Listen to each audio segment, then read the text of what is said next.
The second round of the NHL playoffs begins tonight, and somehow the first place Boston Bruins will not be participating. Still working through the shock of Boston's first round loss to the Florida Panthers, and we continue to discuss the fallout, what went wrong, and what's next here on today's episode of Locked On Boston Bruins. You're Locked On Bruins, your daily podcast on the Boston Bruins.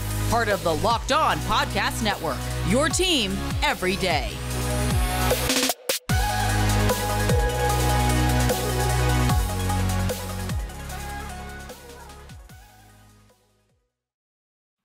What is up, Bruins fans, and welcome back to the Locked On Boston Bruins podcast. I'm your host, Ian McLaren, and this is a daily show where we discuss all things Spoked B. Today is Tuesday, May 2nd, and I want to thank you so much for making Locked On Boston Bruins part of your day every single day, free and available wherever you get podcasts and on YouTube, part of the Locked On Podcast Network, your team every day. And despite Boston's first round loss, we're top 10 on the hockey podcast charts on Apple in the United States today. So thank you very much for sticking with me despite the loss. Lots more to come here this offseason. Today's episode is brought to you by Game Time. Download the Game Time app, create an account, and use code LOCKEDONNHL for $20 off your first purchase. Today on the podcast, we are going to discuss Linus Ullmark, whether or not he was injured in the opening round against the Florida Panthers, and if so, why he was playing. We're also going to talk about what's next for the Boston Bruins, kind of teeing up what you can expect the fallout to be with this team and what we're going to cover here on Locked On Boston Bruins, as well as a personal reflection to end.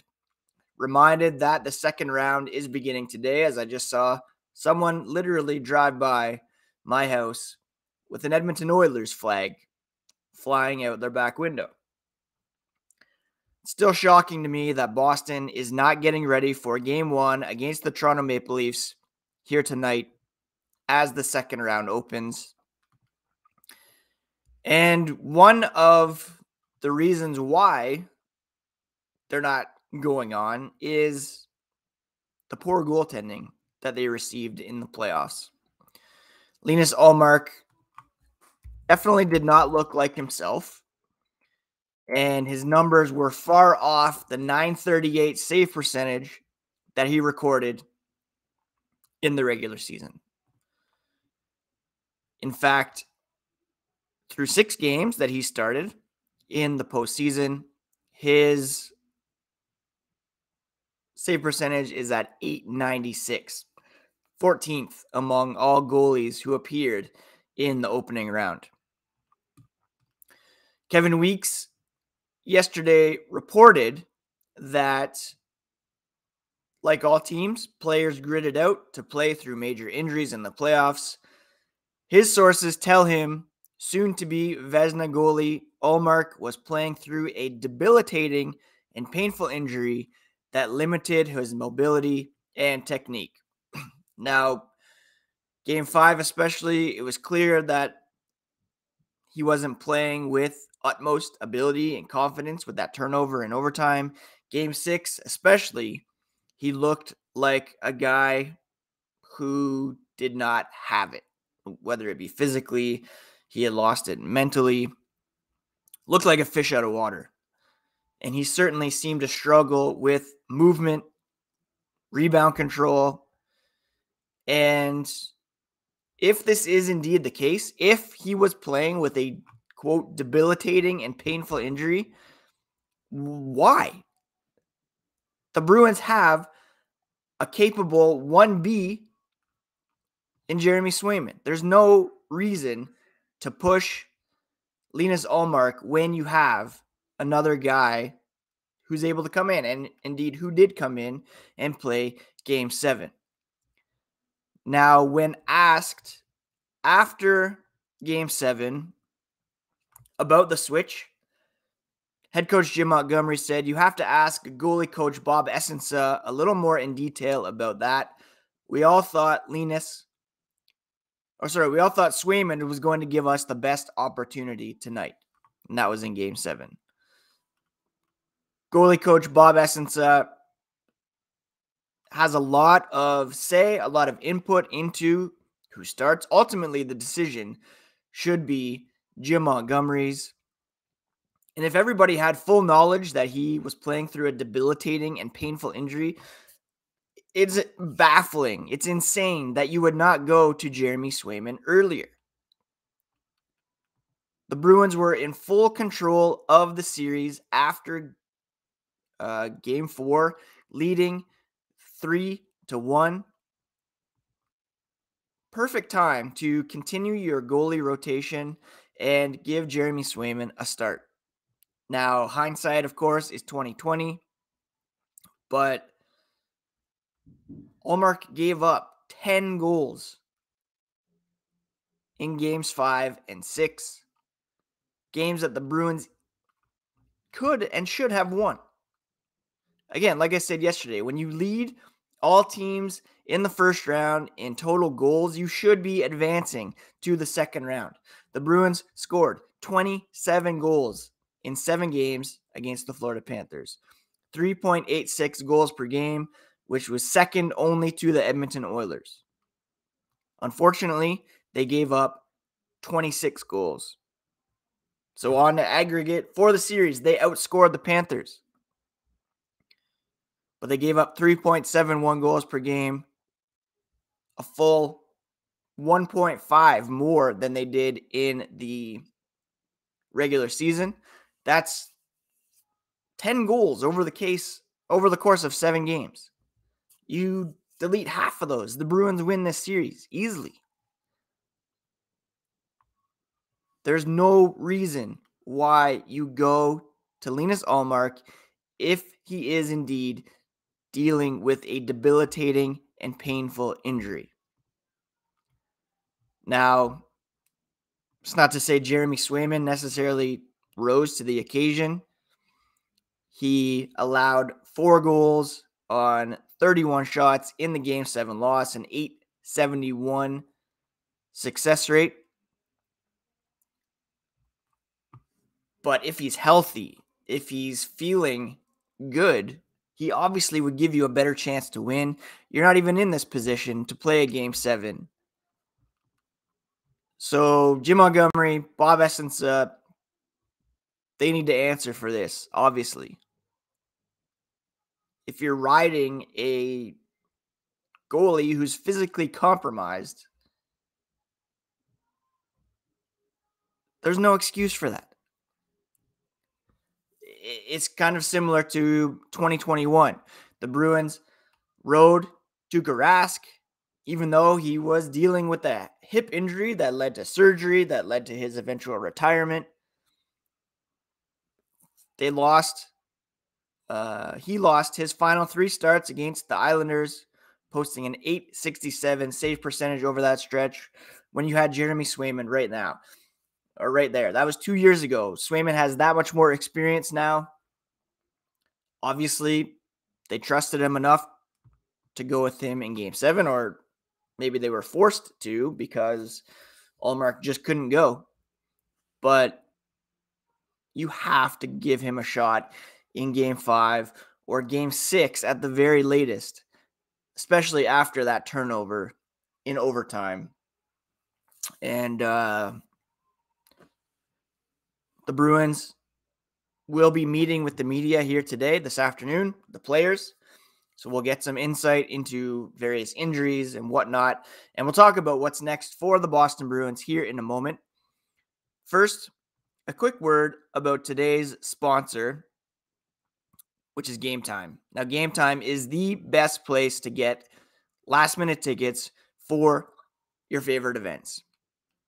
The fast and easy way to buy tickets for all sports, music, comedy, and theater near you. They have killer deals on last-minute tickets and a best price guarantee, so you can stop stressing over the tickets and start getting hyped for the fun that you will have. It's the fastest growing ticketing app in the country for a reason.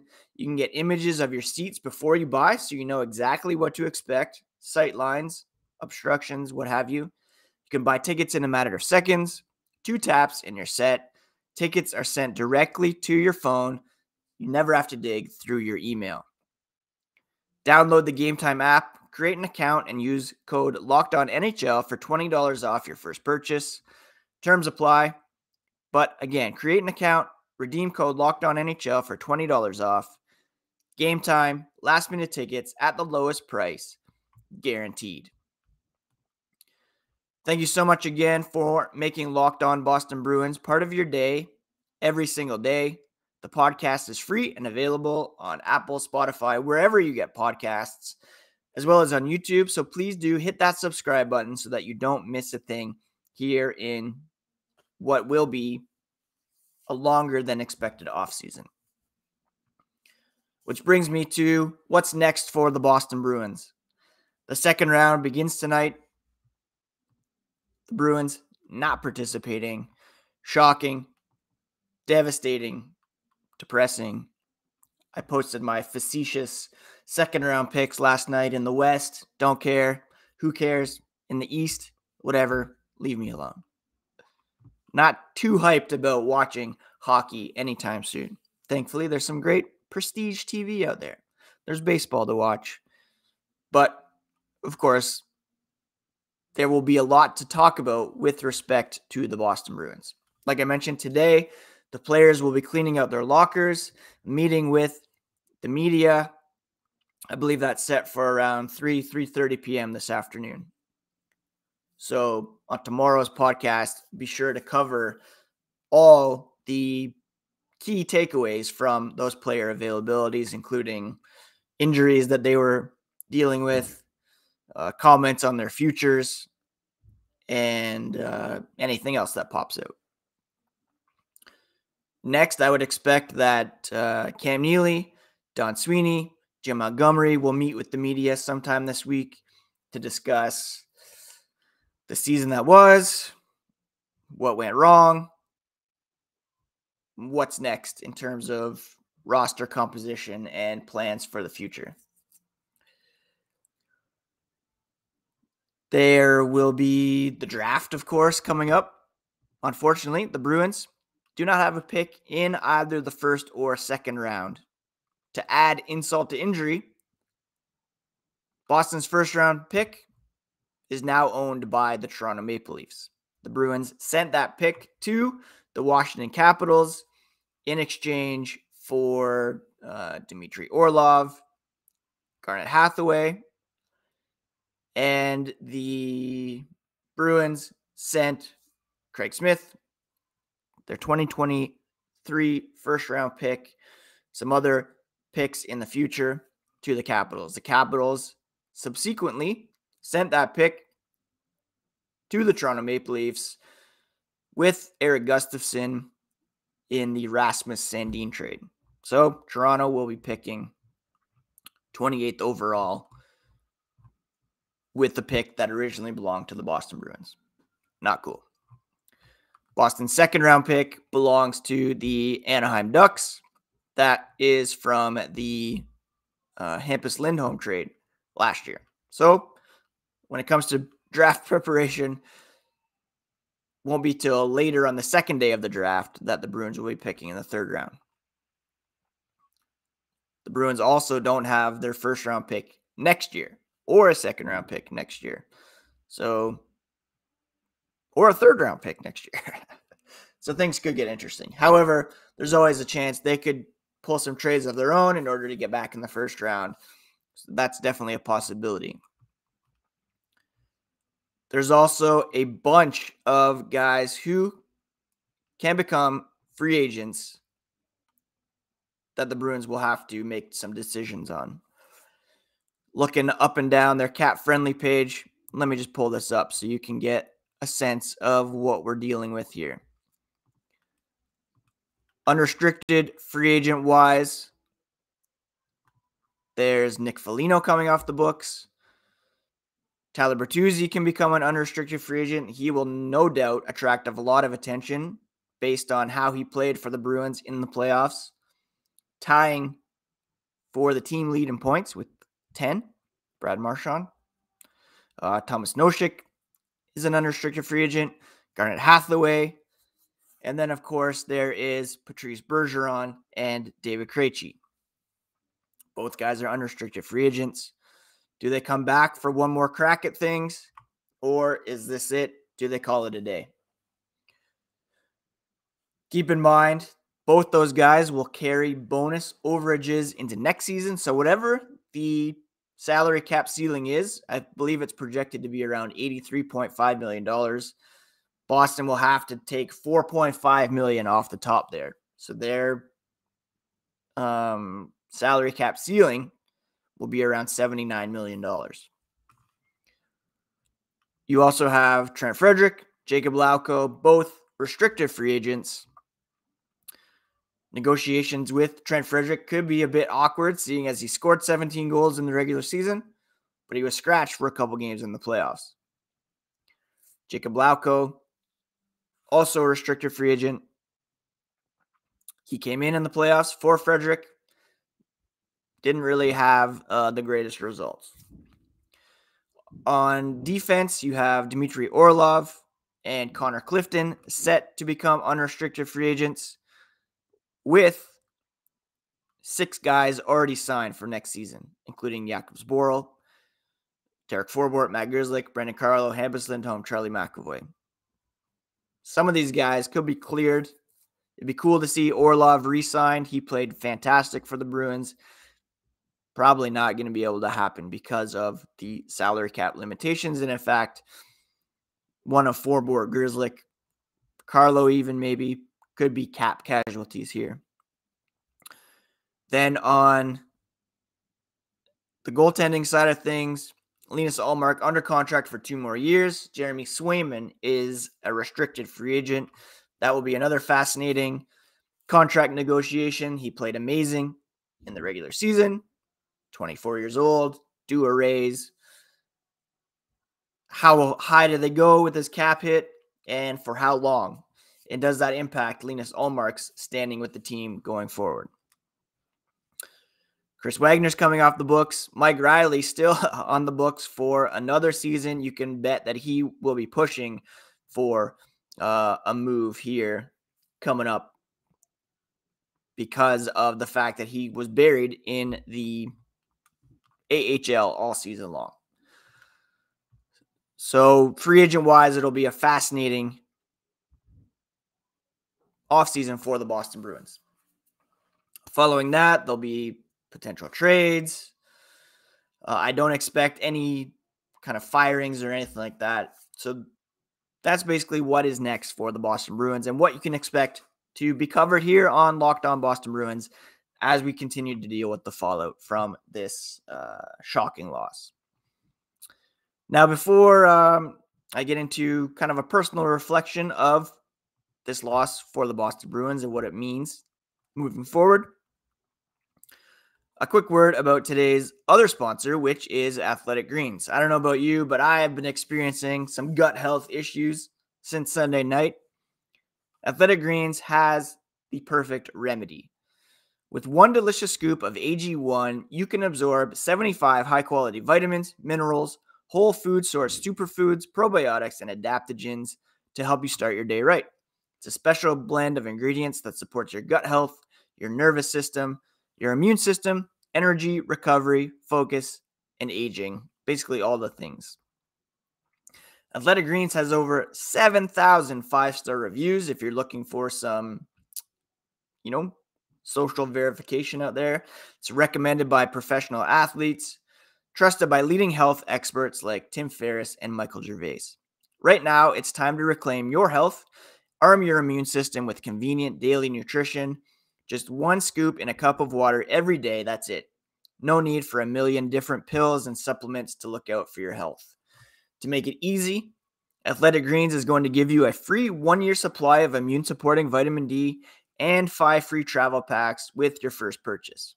All you have to do is visit athleticgreens.com/NHL Network. That's athleticgreens.com/NHL Network to take ownership over your health and pick up the ultimate daily nutritional insurance. All right, the Boston Bruins are out of the Stanley Cup playoffs.